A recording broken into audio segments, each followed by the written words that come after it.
BNP মহাসচিব মির্জা ফখরুল ইসলাম আলমগীর বলেছেন, দল হিসেবে কারো রাজনীতিতে বাধা দিতে পারে না বিএনপি। কোনো দলকে নিষিদ্ধের এখতিয়ার কেবল জনগণের। দুপুরে ফেনীর ফুলগাজীর শ্রীপুরে দলের কর্মসূচিতে অংশ নিয়ে কথা বলেন তিনি। এ সময় শেখ হাসিনা সহ হত্যা ও অন্যায়ে জড়িতদের দেশে ফিরিয়ে বিচারের দাবি জানান তিনি। 15 বছরের জঞ্জাল পরিষ্কার করে জনগণের সরকার প্রতিষ্ঠায় অন্তর্বর্তী সরকারের প্রতি আহ্বান জানান ফখরুল। পরে বন্যায় ক্ষতিগ্রস্ত শিক্ষার্থী ও জনসাধারণের মাঝে শিক্ষা উপকরণ ও ঢেউটিন বিতরণ করেন তিনি।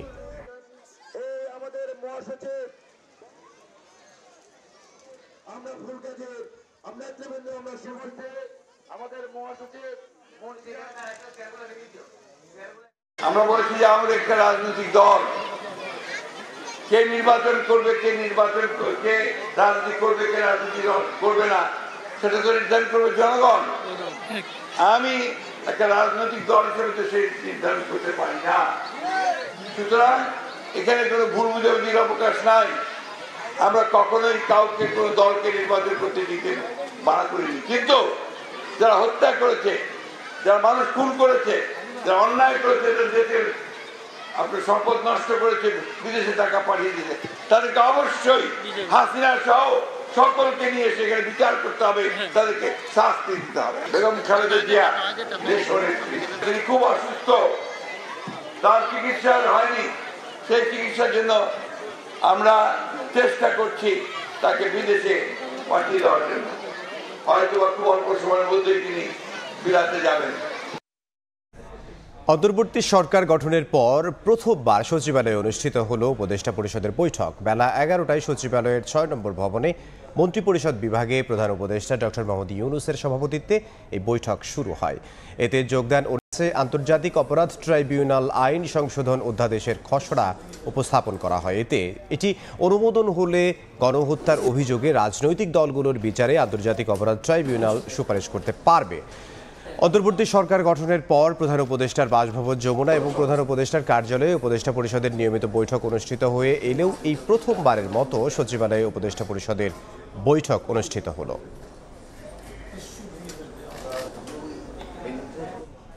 জুলাই গণহত্যা মামলায় সাবেক আইজিপি চৌধুরী আবদুল্লাহ আল মামুন, সাবেক সেনা কর্মকর্তা জিয়াউল আহসান সহ 8 কর্মকর্তাকে কারাগারে পাঠালেন আন্তর্জাতিক অপরাধ ট্রাইব্যুনাল। 19 ডিসেম্বরের মধ্যে তদন্ত শেষ করে প্রতিবেদন দেওয়ার নির্দেশ দেওয়া হয়েছে। চিফ প্রসিকিউটর জিয়াউলকে বসনিয়া হার্জেগোভিনার কসাইয়ের সঙ্গে তুলনা করে বলেন, তিনি ছিলেন গোপন বন্দিশালার সিপাহ সালার। অভিযুক্ত পুলিশ কর্মকর্তারা ছাত্র জনতার সঙ্গে যা করেছে তা শয়তানও করত না বলে মন্তব্য করেন প্রধান কৌশলী। এই বলকানের কসাইদের মতো বাংলাদেশের কসাই হিসাবে এই জিয়াউল আহসান হত্যাকাণ্ড থেকে শুরু করে অপহরণ, নির্যাতন, গুম এগুলোর সাথে জড়িত ছিলেন। তার বিরুদ্ধে সুস্পষ্ট অভিযোগ এসেছে। একজন এসপি, একজন এএসপি, একজন ওসি, যারা আশুলিয়াতে 6টা ছেলেকে গুলি করে হত্যা করার পরে লাশ ভ্যানে পেট্রোল দিয়ে আগুন জ্বালিয়ে তাদেরকে পুড়িয়ে নিশ্চিহ্ন করতে চেয়েছে, তারা যে অপরাধগুলো করেছে এগুলো শয়তানও করতে ভয় পাবে। এদিন কাঠগড়ায় হাত উঁচিয়ে হাউমাউ করে কেঁদে ওঠেন গুলশান থানার সাবেক ওসি মাজহারুল ইসলাম। বলেন, তিনি ছাত্রদের পক্ষে ছিলেন, চান ন্যায় বিচার। গুলশানে তার নেতৃত্বে কতগুলো হত্যাকাণ্ড হয়েছে আমি নাম ধরে ধরে বলেছি, আরও হত্যাকাণ্ডের বিবরণ আসছে। তিনি যে কান্নায় ভেঙে পড়ে বলছেন যে উনি নির্দোষ ছিলেন, সেটা তিনি না। সব অপরাধী বলে যে আমি নির্দোষ, কিন্তু সাক্ষ্য কথা বলে। উত্তরা পূর্ব থানার হত্যা মামলায় সাবেক আইনমন্ত্রী আনিসুল হককে 5 দিনের রিমান্ড দিয়েছেন ঢাকার সিএমএম আদালত। সকালে শুনানি শেষে বিচারক এই আদেশ দেন। টোটাল আমাদেরকে সোনার দেখায় সালমান এফ রহমান, হাসানুল হক ইনু, রাশেদ খান মেনন, আবদুল্লাহ আল ইসলাম জ্যাকব, পলক জুনেদ আহমেদ পলক, কামাল মজুমদার, শাহজাহান খান, দীপুমণি, আনিসুল হক উনি রিমান্ডে যায়। আর একজন হলো আবদুল্লাহ আল ইসলাম জ্যাকব রিমান্ডে যায়। জুলাই অগাস্ট হত্যা মামলায় আসামি করা হয়েছে ঢালাওভাবে। ফ্ল্যাটের দ্বন্দ্বের জেরে একটি মামলার আসামি করা হয়েছে, আরেকটি মামলার এজাহারে গরমিল আছে বাদীর তথ্যেও। বিশেষজ্ঞ বলছেন, এতে মূল আসামিরা পার পেয়ে যাবে, বিলম্বিত হতে পারে বিচার কাজও। আর পুলিশ বলছে, নিরপরাধ কাউকে ফাঁসানোর চেষ্টা হলে বাদীর বিরুদ্ধেও ব্যবস্থা নেওয়া হবে। তো জুলাইয়ের 24 তারিখে বাংলাদেশ থেকে কানাডার উদ্দেশ্যে রওনা হই। এখন পর্যন্ত দেশের বাইরে অবস্থান করছি। সেপ্টেম্বরের 7 তারিখে একটি মামলা রুজু করা হয় আমার নামে, যে এই ঘটনার সাথে আমার কোনো সম্পৃক্ততা নেই, যে সুষ্ঠু তদন্তের মাধ্যমে প্রকৃত সত্য বেরিয়ে আসবে। এ নিয়ে মামলার বাদীর সঙ্গে যোগাযোগ করেও তাকে পাওয়া যায়নি। এমনকি নথিতে থাকা মুঠফোন নম্বরে কল করলে রিসিভ করেন আরেক ব্যক্তি। আপনি থাকেন কোথায়? আমি থাকি ঝিনাইদহ। আপনি কি কোনো মামলা করছিলেন কিনা যাত্রাবাড়ি হত্যাকাণ্ডের ঘটনায়? না মামলা করিনি। নাম্বারটা সে ভুলে গেছে, হয়তো ভুল হয়ে এই নাম্বারটা চলে গেছে।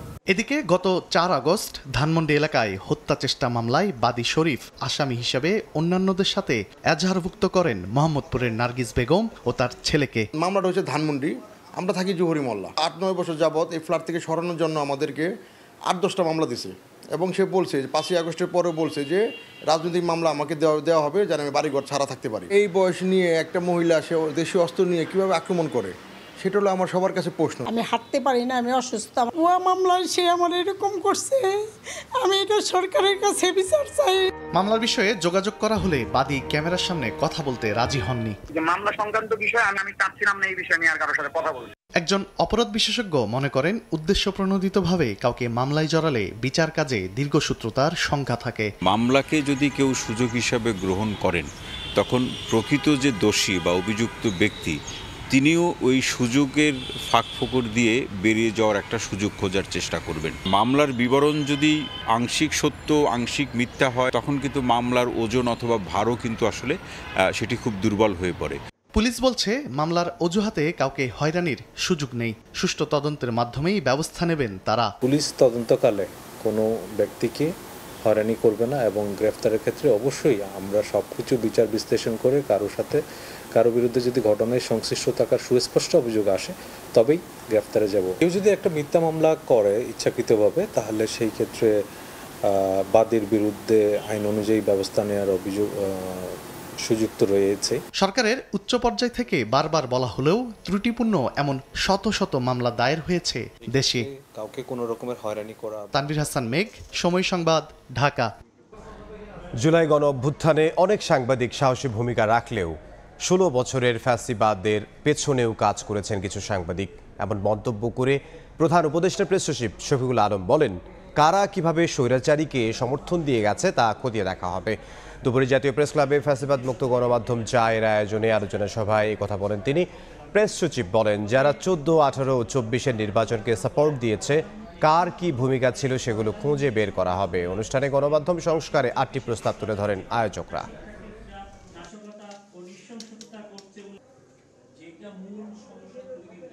16 বছরে যে ভয়াবহ একটা ফ্যাসিবাদী রেজিম হলো, এইটা ফ্যাসিবাদী ব্যবস্থা কায়েম করতে হলে সম্মতি উৎপাদন করতে হয়। এই সম্মতি উৎপাদনের কাজ করেছেন বাংলাদেশের বিশাল সংখ্যক সাংবাদিক। এইটা নিয়ে আমাদের সিরিয়াস কাজ করতে হবে। ইন্টারন্যাশনাল স্ট্যান্ডার্ডে আমরা এগুলো দেখব যে জার্নালিজমগুলো আসলে কি হয়েছে। আমাদের এইটা সত্যিকার অর্থে সবাই মিলে আমরা যদি খুব সিরিয়াস ওয়ার্ক করি, আমরা একটা ভালো শ্বেতপত্র তৈরি করতে পারবো। রেজিমের অনেক কিছু আমরা ভুলে যাব, কিন্তু এইটা যেন আমরা না ভুলি। প্রত্যেকটা ইনসিডেন্ট আমরা যেন লিপিবদ্ধ করি, তাহলে হবে কি বারবার আপনি রেফারেন্স দিতে পারবেন। এটা আমাদের ইতিহাসের কাছে আমাদের দায়, এই দায়টার জন্য আমরা মিটাই। রাজনৈতিক দলের বিচারে সুপারিশের সুযোগ রেখে আন্তর্জাতিক অপরাধ ট্রাইব্যুনাল আইন সংশোধনীর অধ্যাদেশের খসড়া অনুমোদন দিয়েছে উপদেষ্টা পরিষদ। বিস্তারিত জানবো এই মুহূর্তে সচিবালয়ে আছেন সহকর্মী প্রসূন আশিস, সরাসরি যাব তার কাছে। প্রসূন, দেখুন, আমি এর আগেই জানিয়েছিলাম যে আজকে যে উপদেষ্টা পরিষদের বৈঠক অনুষ্ঠিত হলো, এই বৈঠকে উত্থাপিত হতে পারে আন্তর্জাতিক অপরাধ ট্রাইব্যুনাল সংশোধন অধ্যাদেশের খসড়াটি। তো এখন কিন্তু আমি সবশেষ তথ্যটি যেটা জানাতে চাই, এই সংশোধনের খসড়াটি উত্থাপিত হয়েছে এবং এটি অনুমোদন দিয়েছে উপদেষ্টা পরিষদ। কিছুক্ষণ আগে আমরা বৈঠক সূত্রে জানতে পেরেছি, অর্থাৎ সকাল 11টায় উপদেষ্টা পরিষদের যে বৈঠকটি শুরু হয়েছিল, সেই বৈঠকটি কিছুক্ষণ আগে শেষ হয়েছে এবং আমরা বৈঠক সূত্রে জানতে পেরেছি আন্তর্জাতিক অপরাধ ট্রাইব্যুনাল সংশোধন অধ্যাদেশের খসড়ায় অনুমোদন দিয়েছেন উপদেষ্টা পরিষদ। এর ফলে যেটি হয়েছে, গতকালই আইন উপদেষ্টা জানিয়েছিলেন যে মানবতা বিরোধী অপরাধের অভিযোগে রাজনৈতিক দলগুলোর যদি বিচার করতে হয়, সেটি যদি আন্তর্জাতিক অপরাধ আদালত যদি চায়, তাহলে তাদের বিচারের ক্ষেত্রে তারা সুপারিশ করতে পারবে সংশ্লিষ্ট কর্তৃপক্ষের কাছে, সেটি স্বরাষ্ট্র মন্ত্রণালয় হতে পারে, সেটি প্রধান উপদেষ্টার কাছে হতে পারে, বা সংশ্লিষ্ট কর্তৃপক্ষের যে কোনো কারোর কাছে হতে পারে, তারা সুপারিশ করতে পারবে। সেটি আজ অনুমোদন করা হলো। এখন আমি যদি তথ্যটি জানাই যে আজ এই প্রথম উপদেষ্টা পরিষদের বৈঠকটি অনুষ্ঠিত হলো সচিবালয়ে। প্রধান উপদেষ্টা ডক্টর মোহাম্মদ ইউনূস সকাল 11টায় এই বৈঠকে যোগ দিয়েছেন এবং বৈঠকটি শেষ হয়েছে, কিন্তু এখনও পর্যন্ত তিনি সচিবালয়ে অফিস করছেন। এই কারণে সচিবালয়ের মধ্যে কড়া নিরাপত্তা আছে। এখনও সচিবালয়ে দর্শনার্থী প্রবেশ পুরোপুরি বন্ধ রয়েছে। আর আজকের বৈঠকে এই আন্তর্জাতিক অপরাধ ট্রাইব্যুনাল সংশোধন অধ্যাদেশ যেটি অনুমোদন দেওয়া হয়েছে, এটি ছাড়াও বেশ কয়েকটি এজেন্ডা নিয়ে আলোচনা হয়েছে এবং বেশ কয়েকটি সিদ্ধান্ত হয়েছে। এসব ব্যাপারে সন্ধ্যায় এটি আনুষ্ঠানিক একটি ব্রিফিং করা হবে। প্রধান উপদেষ্টার প্রেস সচিব এটি ব্রিফ করবেন। পাশে আজকের এই ব্রিফিংয়ে আইন উপদেষ্টা ডক্টর আসিফ নজরুল উপস্থিত থাকবেন বলে আমরা জানতে পেরেছি। এরই মধ্যে আমাদেরকে জানানো হয়েছে। আর আমরা অপেক্ষা করছি উপদেষ্টা পরিষদের বৈঠকে যেসব উপদেষ্টারা ছিলেন এবং মন্ত্রী পরিষদ সচিব নিজে ছিলেন, ওনারা আমাদেরকে ব্রিফ করতে পারেন এমন একটি আভাস দিয়েছেন। আমরা সেই অপেক্ষা করছি। তো এই ছিল মূলত আজকের উপদেষ্টা পরিষদের সবশেষ তথ্য। এখনও পর্যন্ত প্রধান উপদেষ্টা সচিবালয়ে অফিস করছেন। আমরা এই উপদেষ্টা পরিষদের বৈঠকের যে সিদ্ধান্ত সেটি যদি পাই, আমরা সেটি জানিয়ে দিতে পারবো। নিশ্চয়ই তখন আমরা আপনার সঙ্গে আবারও যোগ দিব। সহকর্মী প্রসূন আশিস সচিবালয় থেকে যোগ দিয়েছিলেন। বেগম খালেদা জিয়ার বিরুদ্ধে বড় পুকুরিয়া কয়লা খনি দুর্নীতি মামলার পরবর্তী অভিযোগ গঠন শুনানি আগামী 27 তারিখ ধার্য করা হয়েছে। সকালে ঢাকার বিশেষ জজ আদালত অভিযোগ গঠন শুনানির জন্য উপস্থিত হন মামলার অন্যতম দুই আসামি বিএনপির স্থায়ী কমিটির সদস্য খন্দকার মোশাররফ হোসেন এবং সাবেক মন্ত্রী আলতাফ হোসেন চৌধুরী। আংশিক শুনানির পর নতুন তারিখ দেন বিচারক। চীনের প্রতিষ্ঠানকে দিনাজপুরের বড় পুকুরিয়া কয়লা খনি উত্তোলন, ব্যবস্থাপনা ও রক্ষণাবেক্ষণের দায়িত্ব দেয়া রাষ্ট্রের 58 কোটি 71 লাখ টাকা ক্ষতি ও আত্মসাতের অভিযোগ ওঠে তৎকালীন প্রধানমন্ত্রী বেগম খালেদা জিয়া ও তার মন্ত্রিসভার বিরুদ্ধে। পরে তত্ত্বাবধায়ক সরকারের আমলে 2008 সালে শাহবাগ থানায় মামলা দায়ের করেন দুর্নীতি দমন কমিশন। দুপুরের সময় আরও থাকছে। সরবরাহ চেইন সংকটে কমছে না নিত্যপণ্যের দাম। টিসিবির আলু বিক্রি কার্যক্রম উদ্বোধন করে উপদেষ্টা, কোনো দেশের সঙ্গে বাণিজ্য নিয়ে টানাপোড়েন নেই।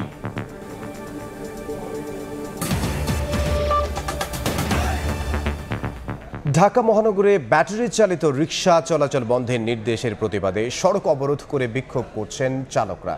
দুপুর থেকে দয়াগঞ্জ ও আগারগাঁও এলাকায় সড়ক অবরোধ করেন তারা। মঙ্গলবার বিচারপতি ফাতেমা নজিব ও বিচারপতি মাহমুদুর রাজির হাইকোর্ট বেঞ্চ ঢাকা মহানগর এলাকায় 3 দিনের মধ্যে ব্যাটারি চালিত রিকশা চলাচল বন্ধের আদেশ দিয়েছিলেন। স্বরাষ্ট্র সচিব, স্থানীয় সরকার সচিব, আইজিপি, ঢাকা মহানগর পুলিশ কমিশনার, ঢাকার 2 সিটি কর্পোরেশন কর্তৃপক্ষ সহ সংশ্লিষ্টদের এই আদেশ বাস্তবায়ন করতে বলা হয়েছিল। ব্যাটারি চালিত রিকশা চালকদের বিক্ষোভের সবশেষ খবর আমরা জানবো। এই মুহূর্তে রাজধানীর আগারগাঁওয়ে আছেন সহকর্মী আলতাফ হোসেন। সরাসরি যাব তার কাছে। ব্যাটারি চালিত অটোরিকশা বন্ধের যে নির্দেশ দেওয়া হয়েছে হাইকোর্ট থেকে, একই সঙ্গে সড়কে যে তাদের যে হয়রানি করা হয় সেই হয়রানি বন্ধের দাবিতে মূলত ব্যাটারি চালিত রিকশার চালক যারা আছেন তারা এই মুহূর্তে আন্দোলন করছে। মূলত আগারগা থেকে এই আন্দোলন বা এই বিক্ষোভ তারা শুরু করে। আগারগা এবং আগারগা থেকে শুরু করে আগারগার আশপাশের যে মূল সড়ক, এই সড়ক প্রদক্ষিণ করে এই মুহূর্তে তারা নির্বাচন কমিশন ভবনের সামনে অবস্থান করছে।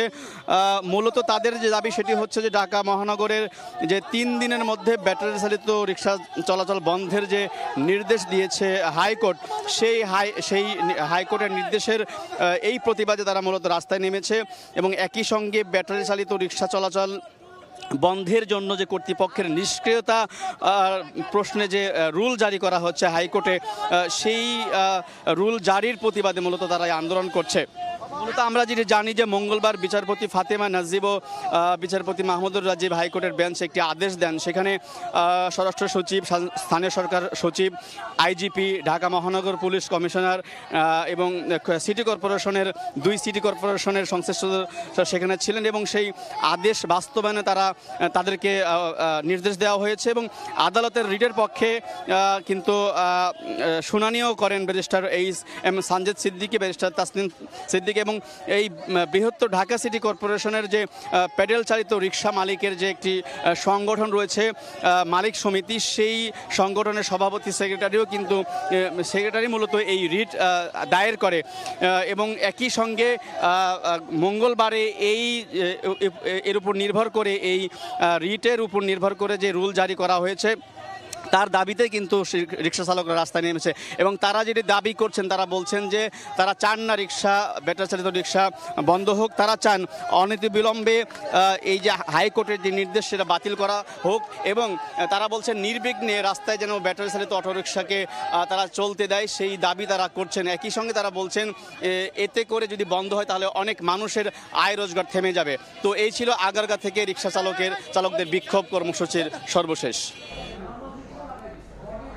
সহকর্মী আলতাফ হোসাইন যোগ দিয়েছিলেন রাজধানীর আগারগাঁও থেকে। অপরিকল্পিতভাবে 7 কলেজকে ঢাকা বিশ্ববিদ্যালয়ের অধিভুক্ত করা হয়েছে বলে জানিয়েছেন শিক্ষা উপদেষ্টা। সকালে ঢাকা কলেজের 183তম প্রতিষ্ঠাবার্ষিকী উপলক্ষে আয়োজিত অনুষ্ঠানে একথা জানান তিনি। বলেন 7 কলেজকে স্বতন্ত্র পরিচয় দেয়া যায় কিনা তা নিয়ে কাজ করতে বিশেষজ্ঞ কমিটি গঠন করতে যাচ্ছে শিক্ষা মন্ত্রণালয়। বিশেষজ্ঞ কমিটি অতি শীঘ্র করতে যাচ্ছি সর্বোচ্চ স্তরে, যারা এই কলেজগুলোর একত্রিত একটা প্রাতিষ্ঠানিক রূপ দেবে, অবকাঠামো কি করে আরো বাড়ানো যায় এবং সেগুলোকে সমন্বিত ভাবে একটা প্রাতিষ্ঠানিক রূপ কি করে দেওয়া যায়, সেটার নাম তোমাদের সকলের সাথে আলোচনা করেই দেয়া হবে। বিদ্যুৎ নিয়ে আদানির চুক্তিতে পাওয়া গেছে নানা অনিয়ম। আছে করমুক্ত আমদানি নীতি, কয়লার বাড়তি দর, বিলম্বে বিল পরিশোধে অতিরিক্ত সুদ আরোপের জটিলতা, এমনকি শুল্ক গোয়েন্দা ও তদন্ত অধিদপ্তরের তথ্য চাঁপাইনবাবগঞ্জের রহনপুরের যে রুট দিয়ে আদানির বিদ্যুৎ বাংলাদেশে আসছে তা কোনো শুল্ক স্টেশনই নয়। 2017 সালের নভেম্বরে আদানি পাওয়ার লিমিটেড এর ঝাড়খণ্ড পাওয়ার প্ল্যান্টের সঙ্গে 25 বছরের জন্য 1600 মেগাওয়াট বিদ্যুৎ কেনার চুক্তি করে বাংলাদেশ বিদ্যুৎ উন্নয়ন বোর্ড পিডিবি। সম্পূর্ণ আমদানি করা কয়লায় পরিচালিত এই পাওয়ার প্ল্যান্টটিকে 2019 সালের মার্চে ভারত সরকার বিশেষ অর্থনৈতিক অঞ্চল হিসেবে ঘোষণা করে কর ছাড় দেয়। যদিও বাংলাদেশের সঙ্গে চুক্তির সময় কর ছাড়ের বিষয়টি গোপন করে আদানি গ্রুপ। পায়রা, রামপাল ও চট্টগ্রামের বাঁশখালীর বিদ্যুৎ কেন্দ্রে ব্যবহার করা কয়লার দাম টনপ্রতি $75 ও $80 হলেও আদানি টনপ্রতি নিয়েছে $96 করে। পরে পিডিবির দর নিয়ে আপত্তি জানালে দাম কমাতে রাজিও হয় তারা। এর আগে 2010 সালে ভারতের রাষ্ট্রায়ত্ত প্রতিষ্ঠান এনটিপিসি থেকে আমদানির ক্ষেত্রে শুল্ক কর অব্যাহতির আদেশ জারি করেছিল এনবিআর। তবে আদানি গ্রুপ থেকে বিদ্যুৎ আমদানির ক্ষেত্রে এমন কোনো সিদ্ধান্ত নেয়নি জাতীয় রাজস্ব বোর্ড। পিডিবির পক্ষ থেকে জাতীয় স্বার্থ সংরক্ষণের ব্যাপারটি যথাযথভাবে খতিয়ে দেখা হয়নি। চুক্তির প্রতিটা ধারা ও উপধারা উল্লেখ করে প্রকাশ করা আবশ্যক। শুল্ক স্টেশন বলে পরিচিত চাঁপাইনবাবগঞ্জের রহনপুর দিয়ে আদানির বিদ্যুৎ বাংলাদেশে ঢুকলেও তা কোনো শুল্ক স্টেশন না বলে জানিয়েছে শুল্ক গোয়েন্দা। এই চুক্তিটা খুব স্বচ্ছভাবে হয় নাই। যে চুক্তিটা যদি তার আরেকটা সরকারি প্রতিষ্ঠানকে পাঠাতে, যেখান থেকে তার শুল্ক সুবিধা নিবে তার কাছে পাঠাতে তাদের অসুবিধা কোথায় ছিল, এই ফাইন্ডিংসটা আমরা বের করেছি। এখন আমরা এনবিআর এর কাছে এই রিপোর্টটা পাঠাচ্ছি যে এটা শুল্ক করাদি আদায় প্লাস আমাদের আইনে যেসব ব্যবস্থা আছে সেগুলি নেওয়ার জন্য পিডিবি যে কাজটা করেছে, যে অনিয়মটা করেছে, পিডিবিকে ধরতে হবে।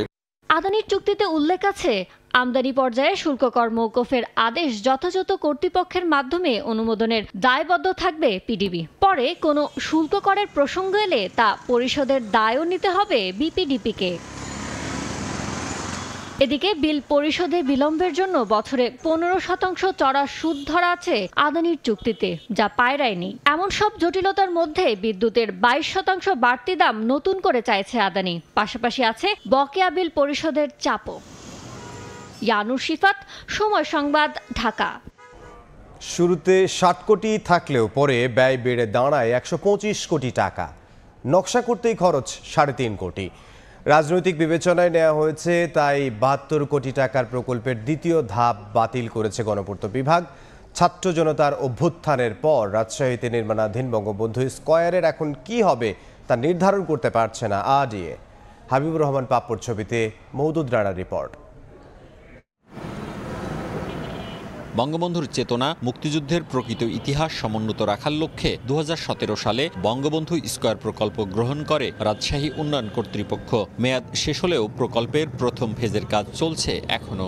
রঙের ফাইনাল কাজটা করছি, অডিটোরিয়াম আছে, কফি শপ আছে, তারপরে আপনার শিশু লাইব্রেরি আছে। রাজনৈতিক বিবেচনায় এই প্রকল্প নেওয়া হয়েছে এমন বাস্তবতায় সম্প্রতি গৃহায়ন ও গণপূর্ত মন্ত্রণালয় 71,81,82,000 টাকা ব্যয়ে প্রকল্পের দ্বিতীয় ফেজ বাতিল করেছে।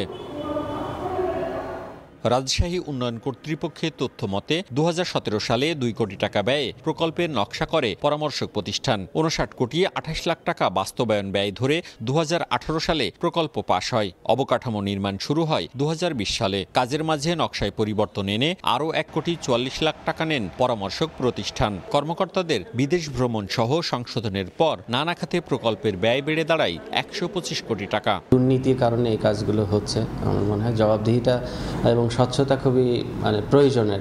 পরিকল্পনা ছিল 1 একর জমির উপর 3 তলা ভবনটিতে থাকবে গাড়ি পার্কিং, জলধারা বেষ্টিত বঙ্গবন্ধুর ভাস্কর্য, স্থায়ী আর্ট গ্যালারি, আধুনিক রেস্তোরাঁ, দৃষ্টিনন্দন ল্যান্ডস্কেপ। তবে ছাত্র জনতার অভ্যুত্থানের পর সেই পরিকল্পনা বাতিল করেছে সংশ্লিষ্টরা। এখন এ ভবন কি কাজে ব্যবহার হবে সেটি নির্ধারণ করতে পারছে না কর্তৃপক্ষ। এটির দ্বিতীয় ফেজ আমরা একটি প্রকল্প তৈরি করছি। এটি সদস্য সরকার অনুসরণ করলে, অনুমোদন দিলে আমরা সেই অনুসারে এটি বাস্তবায়ন করব। প্রকল্পটির খরচ দ্বিগুণের বেশি হলে যৌক্তিকতা যাচাইয়ে গঠিত হয়েছিল তদন্ত কমিটি। তদন্তের পর খরচ বৃদ্ধিকে সমর্থন দিয়েছিল কমিটি। মওদুদ রানা, সময় সংবাদ, রাজশাহী। সরবরাহ ব্যবস্থাপনায় দুর্বলতার কারণে বাজারে পণ্যের দাম কমছে না বলে মনে করেন বাণিজ্য উপদেষ্টা শেখ বশিরউদ্দিন। জানান, সরবরাহ বাড়ানোর জন্য সব ধরনের চেষ্টা করছে সরকার। সকালে রাজধানীর কারওয়ান বাজারে 40 টাকা কেজি দরে টিসিবির আলু বিক্রি কার্যক্রম উদ্বোধনী অনুষ্ঠানে কথা বলেন তিনি আরও বলেন, বাংলাদেশের সঙ্গে কোনো দেশের বাণিজ্য নিয়ে টানাপোড়েন নেই, প্রয়োজনে সব দেশ থেকেই আমদানি করা হবে। হিমাগার ব্যবসায়ীদের সিন্ডিকেটের অভিযোগের সঙ্গে বীজ আলুর চাহিদা বেড়ে যাওয়া সহ নানা কারণে বেড়েছে আলুর দাম। খুচরা পর্যায়ে কেজি প্রতি 70 থেকে 75 টাকায় বিক্রি হচ্ছে। এমন পরিস্থিতিতে সরবরাহ বাড়িয়ে দাম সহনীয় মাত্রায় আনতে এবার টিসিবি তাদের পণ্য তালিকায় যোগ করল আলু। কেজি প্রতি 40 টাকায় আলু সহ আরও 4টি নিত্যপণ্য কিনতে ট্রাকের সামনে দীর্ঘ সময় ধরে লম্বা লাইনে অপেক্ষা করছেন ক্রেতারা। বুধবার থেকে নভেম্বর মাসের পণ্য বিক্রি কার্যক্রম শুরু করেছে সরকারি বিপণন সংস্থা টিসিবি। আগে তো চাল ডাল তেল দিত, আজকেও পাইছি আর বাড়তি ডাল ওরা পাইছি। 2 ঘন্টা ধরে লাইন দাঁড়ায় রয়েছি, আরও 1 ঘন্টা লাগবে। আমরা কষ্ট করে একটু সিরিয়ালে দাঁড়াই, কিন্তু নেই, অনেক শান্তি পাই। কিন্তু বাজারে যদি একটু কম দাম হইতো আমরা আরও একটু সুবিধা হইতো। ডিলার পয়েন্টের পাশাপাশি ঢাকার 50 ও চট্টগ্রামের 20টি স্থানে ট্রাকে পণ্য বিক্রি চালু হয়েছে। তবে শুধুমাত্র ঢাকার ক্রেতারা কিনতে পারবেন আলু। বুধবার সকালে টিসিবির আলু বিক্রির কার্যক্রমের উদ্বোধন করেন বাণিজ্য উপদেষ্টা শেখ বশিরউদ্দিন। এ সময় তিনি জানান, ভোক্তাদের স্বস্তি দিতে কাজ করছে সরকার। এই মূল্যস্ফীতি বেসিক্যালি সরবরাহ ব্যবস্থায় সরবরাহ কেন্দ্রিক।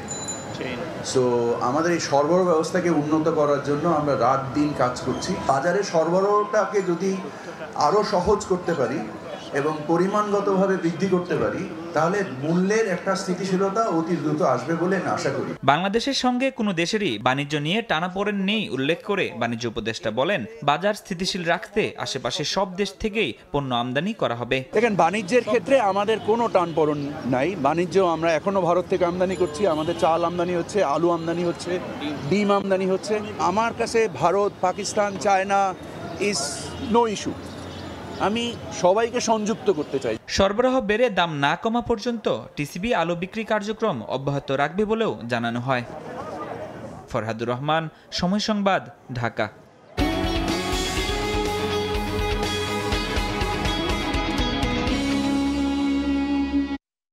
এক কোম্পানির 2 আচরণ, বিমা করলে সহজে মেলে না পলিসির টাকা, অন্যদিকে শেয়ার কিনলে বিনিয়োগকারীকে দিচ্ছে লভ্যাংশ। অর্থনীতিবিদরা বলছেন, এমন দ্বিচারিতা থেকে বের হওয়া উচিত। আর শীর্ষ কর্মকর্তার সাফাই, প্রক্রিয়াগত কারণে টাকা তুলতে সময় লাগে। দেখার পরেও তারা কোনো আমাদের নির্ধারিত সময়ের মধ্যে কোনো চেক ইস্যু করতে পারতেছে না। আমার ফ্যামিলিতে প্রায় 4-5 জনে করছে, শুধু আমার বড় ভাই পাইছে, আর কেউ পায় নাই। না বিমার করবো না, আমি বাচ্চা থাকলে বা আমাদের ছেলে সন্তান বাচ্চা থাকলে তার করবো বা করামো। এই ভোগান্তির বিপরীত দিকটা খুব চমক জাগা নিয়া। একই কোম্পানিতে শেয়ার বাজারে বিনিয়োগকারী নিয়মিত পাচ্ছেন লভ্যাংশ, আবার এসব শেয়ারের দামও বেশ ভালো। ঢাকা স্টক এক্সচেঞ্জের তথ্য বলছে, তালিকাভুক্ত 58 কোম্পানির যে 40টি তিন প্রান্তিকে আর্থিক প্রতিবেদন দিয়েছে, সেখানে দেখা যায় এরা সবাই লাভে আছে। সবচেয়ে বেশি মুনাফার মুখ দেখেছে রিলায়েন্স ইন্স্যুরেন্স লিমিটেড। চলতি বছরের প্রথম তিন প্রান্তিক মিলে প্রতিটি শেয়ারের বিপরীতে মোট 6 টাকা 93 পয়সা আয় করেছে প্রতিষ্ঠানটি। আর গেল জুলাই থেকে সেপ্টেম্বর এই 3 মাসে প্রতিটি শেয়ারের বিপরীতে 75 পয়সার বেশি লাভ করেছে 7টি বীমা কোম্পানি, আর 8টি কোম্পানি লাভ করেছে 50 পয়সার বেশি করে। নাজুক পুঁজিবাজারেও তাই বিনিয়োগকারীরা আস্থা রাখছেন বীমা খাতে। লাইফ ইন্স্যুরেন্সগুলো ভালো হওয়ার চান্স আছে। ওদের পেটাপো কম, যার জন্য ওরা ডিভিডেন্ড দিতে পারে, আর ডিভিডেন্ডগুলো তারা সঠিক সময় পৌঁছায়। অন্যান্য কোম্পানির সাথে কম্পেয়ার করলে দেখা যায় যে ডিভিডেন্ডটা ভালো। বীমা করা গ্রাহকরা ভোগান্তি পোহালেও বীমা খাতের শেয়ার কিনে বিনিয়োগকারীরা লাভবান হচ্ছেন কিভাবে? সার্বিকভাবে প্রত্যেকটা বীমা কোম্পানি কিন্তু তার আগের বছরের আয়ের চেয়ে প্রবৃদ্ধি ঘটে। এই যে প্রবৃদ্ধি ঘটার কারণে পুঁজিবাজারে যারা বিনিয়োগ করে তারা দেখে এটা একটা স্টেবল ইন্ডাস্ট্রি, এবং সেই স্টেবল ইন্ডাস্ট্রিটাকে কি করতে পারে, তারা বিনিয়োগ করলে ভবিষ্যতে রিটার্নটা পেতে পারে। এবং এর সাথে বীমার যে মৌলিক নীতি এবং পুঁজিবাজারের যে মৌলিক নীতি কিন্তু ম্যাচ করে যায়, ফলে ওই জায়গায় একটা আস্থার জায়গা তৈরি করতে পেরেছে। পলিসি নিয়ে জমানো টাকা তুলতে গ্রাহকদের হয়রানির বিপরীতে পুঁজিবাজারে বিনিয়োগকারীদের লাভের অংশীদার করা কোম্পানিগুলোর এমন বিতর্কিত অবস্থান থেকে বেরিয়ে আসার পরামর্শ দিচ্ছেন অর্থনীতিবিদরা। সব জায়গাতেই আসলে ইতিবাচক দিক আমরা দেখতে চাই। একদিকে যারা গ্রাহক বা সাধারণ গ্রাহক, তারা আসলে বিমার কোম্পানিগুলোর প্রতি তারা ইতিবাচক মনোভাব দেখাবেন, অন্যদিকে একই সঙ্গে তারা আসলে শেয়ার বাজার থেকে মুনাফা করবেন এবং সেখানে তাদেরকে ডিভিডেন্ড দেবেন। ডিএসসির ওয়েবসাইটে দেখা যাচ্ছে যে 3টি প্রতিষ্ঠান তৃতীয় প্রান্তিকে হিসাব দেয়নি, তার মধ্যে 2 প্রান্তিক মিলে 3টি প্রতিষ্ঠানই লাভে রয়েছে। আর কোনো প্রান্তিকের হিসাব না পাওয়া 15টির মধ্যে নিয়মিত 10% থেকে 30% পর্যন্ত ক্যাশ ডিভিডেন্ড দেয়া কোম্পানি রয়েছে অন্তত 9টি। ফরহাদুর রহমান, সময় সংবাদ, ঢাকা। নবনির্বাচিত মার্কিন প্রেসিডেন্ট ডোনাল্ড ট্রাম্পের সিদ্ধান্তকে চ্যালেঞ্জ করে লস অ্যাঞ্জেলেসকে অভিবাসীদের সুরক্ষায় অভয়ারণ্য শহর ঘোষণা করা হয়েছে। মঙ্গলবার সংক্রান্ত অধ্যাদেশ পাস করেছে সিটি কাউন্সিল নেতারা। শহরের মেয়র এই সিদ্ধান্তকে সাধুবাদ জানিয়ে অভিবাসীদের সঙ্গে একাত্মতা প্রকাশ করেছেন। যুক্তরাষ্ট্রের লস অ্যাঞ্জেলেস থেকে লস্কর আল মামুনের রিপোর্ট। যুক্তরাষ্ট্র থেকে অবৈধ অভিবাসীদের বিতাড়িত করার পরিকল্পনার কথা আগেই জানিয়েছেন নবনির্বাচিত মার্কিন প্রেসিডেন্ট ডোনাল্ড ট্রাম্প। এমনকি এই পরিকল্পনা বাস্তবায়নে সেনাবাহিনী ব্যবহার ও সীমান্ত নিরাপত্তা নিয়ে জাতীয় জরুরি পরিস্থিতি জারির কথাও জানান তিনি। তার এমন সিদ্ধান্তে দুশ্চিন্তায় আছেন দেশটিতে থাকা অভিবাসীরা। তবে এবার অভিবাসীদের সুরক্ষায় বড় এক সিদ্ধান্ত নিল ডেমোক্র্যাট অধ্যুষিত অঙ্গরাজ্য ক্যালিফোর্নিয়ার লস অ্যাঞ্জেলেস শহর। অভিবাসীদের সুরক্ষায় লস অ্যাঞ্জেলেসকে অভয়ারণ্য শহর ঘোষণা করে মঙ্গলবার একটি অধ্যাদেশ পাশ করেছেন সিটি কাউন্সিল নেতারা। পরে কাউন্সিলের এক সদস্য বলেন, ট্রাম্পের সিদ্ধান্তের জেরে অভিবাসীদের ভবিষ্যৎ নিয়ে আশঙ্কার কথা বিবেচনায় নিয়ে এমন পদক্ষেপ নেওয়া হয়েছে। শহরের মেয়র এই সিদ্ধান্তকে সাধুবাদ জানিয়ে অভিবাসীদের সঙ্গে একাত্মতা প্রকাশ করেছেন। এদিন সিটি কাউন্সিলের বাইরে জড়ো হন শত শত অভিবাসী। অধ্যাদেশ পাশ করার সিদ্ধান্তকে স্বাগত জানান তারা। তবে আইন বিশেষজ্ঞরা মনে করছেন, সিটি কাউন্সিলের এই অধ্যাদেশ ফেডারেল সরকারকে লস অ্যাঞ্জেলেসে গণনির্বাচন চালানো থেকে বিরত রাখতে যথেষ্ট হবে না। যদিও ট্রাম্প প্রশাসনের বিরুদ্ধে এটিকে বড় চ্যালেঞ্জ হিসেবে দেখছেন তারা। লস্কর আল মামুন, সময় সংবাদ, লস অ্যাঞ্জেলেস, যুক্তরাষ্ট্র। এ ছিল দুপুরের সময়। সঙ্গে থাকুন সময়।